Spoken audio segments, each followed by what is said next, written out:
Әлеуметтік маңызы бар тауарларды сақтауға арналған қойма баға тұрақтылығының кепілі болмақ. Түркістан облысының әкімі Дархан Сатыбалды Арыс қаласына жасаған жұмыс сапары барысында өңірдегі бірегей жобаның құрылысымен танысты.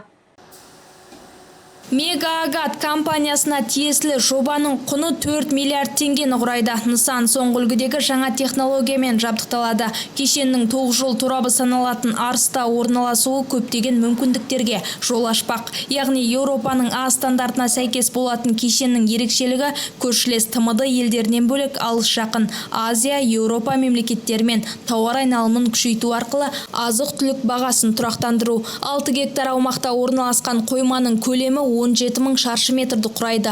Оның ішінде 14 мың шаршы метрі қатты заттар сақтауға арналса, 3 мың шаршы метрі желдеткішпен жабдықталған көкөніс сақтауға арналған қойма. Яғни кешенге өнімнің тауарлық қасиеттерін жоғалтпай, ұзақ уақыт сақталуын қамтамасыз ететін арнайы жабдықтар орнатылады. Соның арқасында көкөніс қоймасы кәсіпкердің өз өнімінде, көршілес аудандар мен ауылдардағы шаруа қожалықтарының өнімінде ұзақ мерзімге сақтауға мүмкіндік береді. Сол арқылы әлеуметтік маңызы бар ауыл шаруашылық өнімдерінің бағасын тұрақтандыруға жол ашылады. Сонымен қатар аталған кәсіпорын аумағында құны 600 миллион теңгені құрайтын сыйымдылығы 9 мың тоннаға шақталған астық сақтау қоймасының құрылысы жүріп жатыр. Жаңа қойма іске қосылғанда жергілікті диқандар Арыстан алысқа шықпай-ақ астықты осында сақтап, тиімді бағада нарыққа шығаруға жағдай жасалынбақ. Яғни жаңа астық сақтау қоймасы арқылы қосымша шығындар азаяды. Ол түптеп келгенде бағаның тұрақталуына мүмкіндік беретін болады.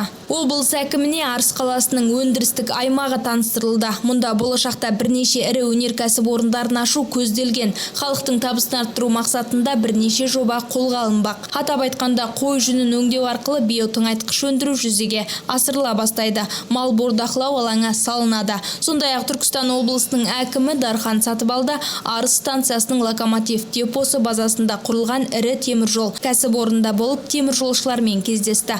Мұнда бір жылдың ішінде 3 мыңнан астам жолаушылар вагоны мен локомотивке деполық және күрделі жөндеу жұмыстары жүргізіледі.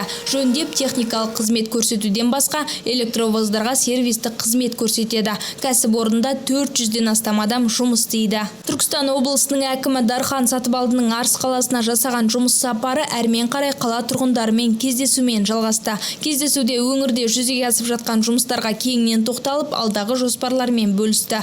Өңір басшысы Арыс қаласында инвестиция тарту бағытында атқарылған ілкімді тірліктерге тоқталды. Кездесуден соң облыс әкімі қабылдауға жазылған тұрғындардың сауалдарына жауап беріп, барлық мәселенің заң аясында шешілетінін жеткізді. Жұмайым Абызбай, Сұңқар Бакиров, Арт ТВ жаңалықтары.